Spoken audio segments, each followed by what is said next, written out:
سارے لوگ یہاں پر ہیں. میں ان مسلمانوں کے ملکوں کی بات کر رہا ہوں وہاں پر بھی خلافت کی بات کرنے پر مسلمانوں کو جیل میں بھیجا جاتا ہے.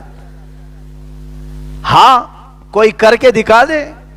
سعودی عرب میں اگر کوئی کہہ دیا کہ خلافت اسلامیہ جیسی تھی ویسے ہونی چاہیے, اسے جیل بھیج دیا جائے گا. نہ, بادشاہت چلے گی, ایک ہی خاندان رولنگ کرے گا, دوسرے کا کسی کا حق نہیں ہوگا. جبکہ خلافت ایسی نہیں. اگر خلافت ہونا تھا ایسے ہی حضور اکرم صلی اللہ تعالی علیہ وسلم اپنی زندگی میں اپنے خاندان والے کو جانشین بنا دیتے.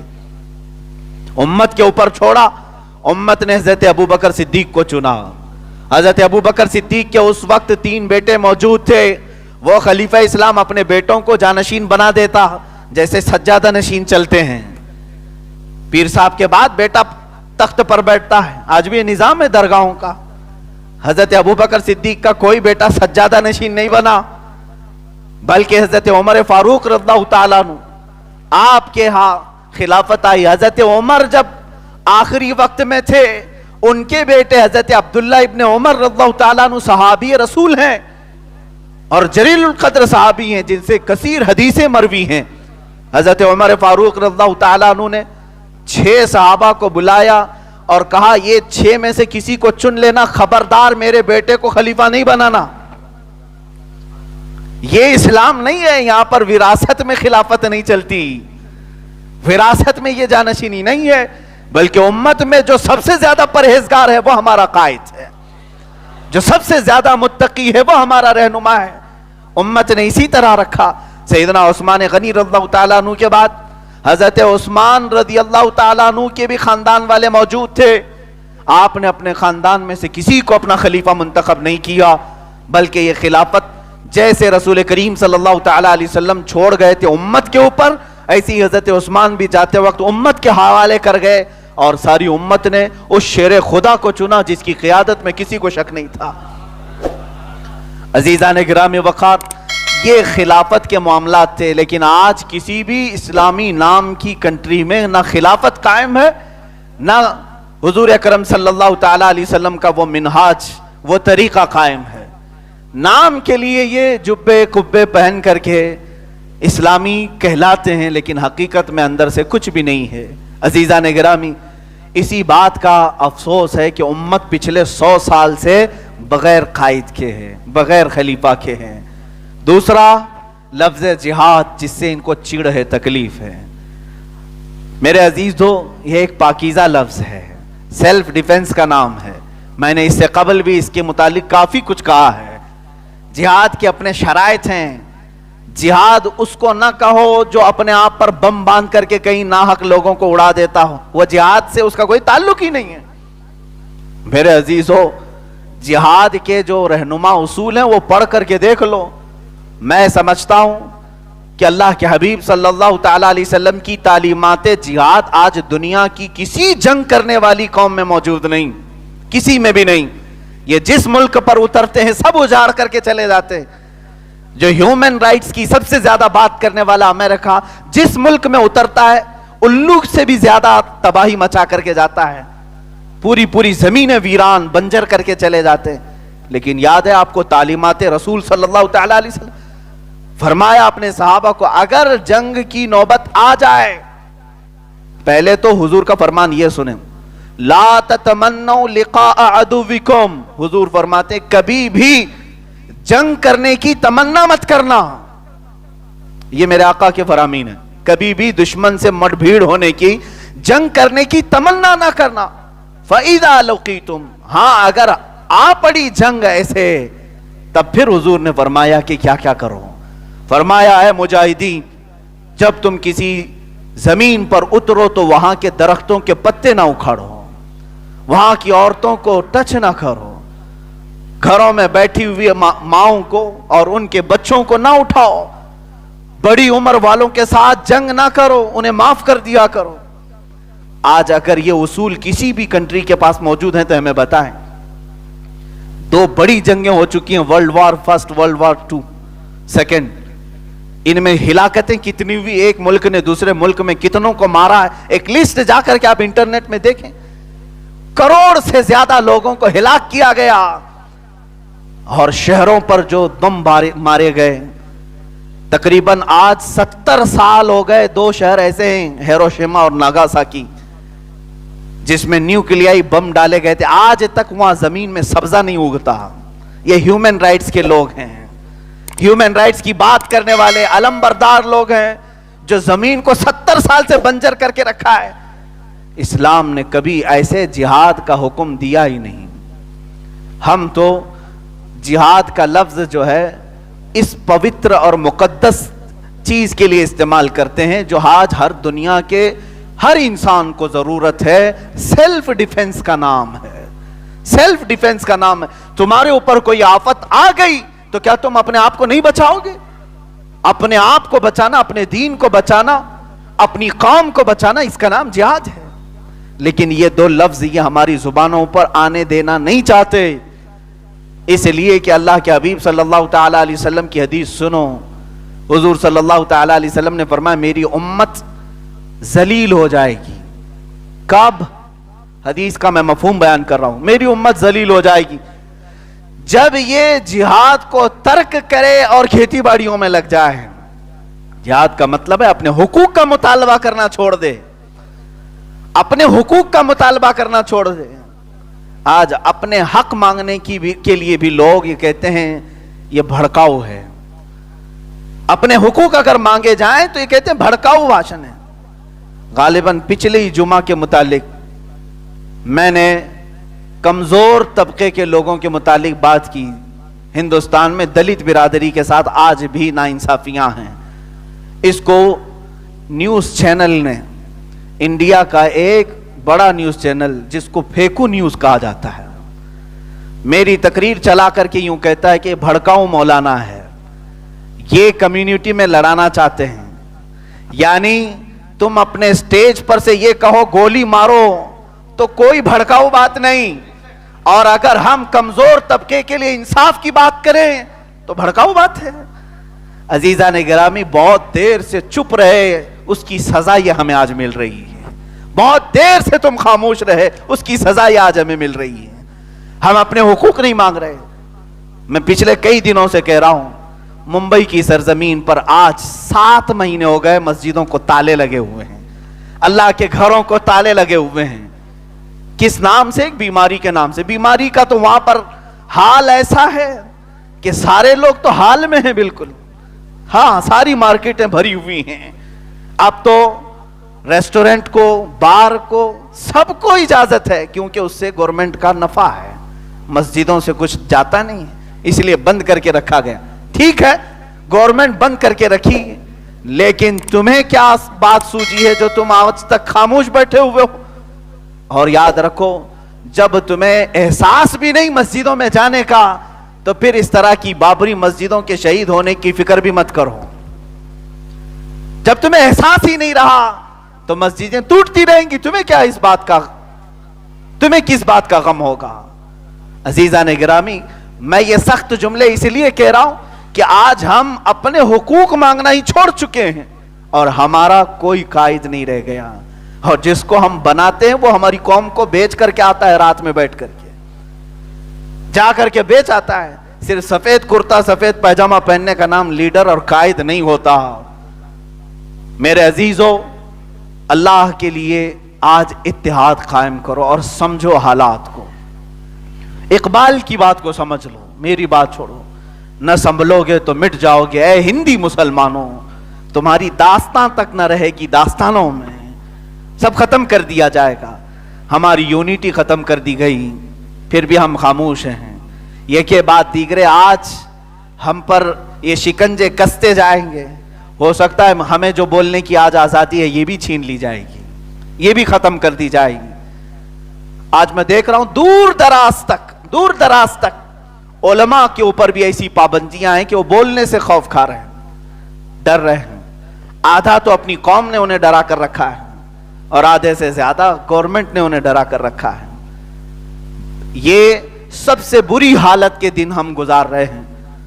عزیزان گرامی وقار, مسلمان کے اوپر ایسے حالات کبھی پچھلی صدیوں میں نہیں آئے تھے. ہم بات کرتے ہیں سلطان صلاح الدین ایوبی کی, ہم بات کرتے ہیں عمر فاروق رضی اللہ تعالیٰ عنہ کی,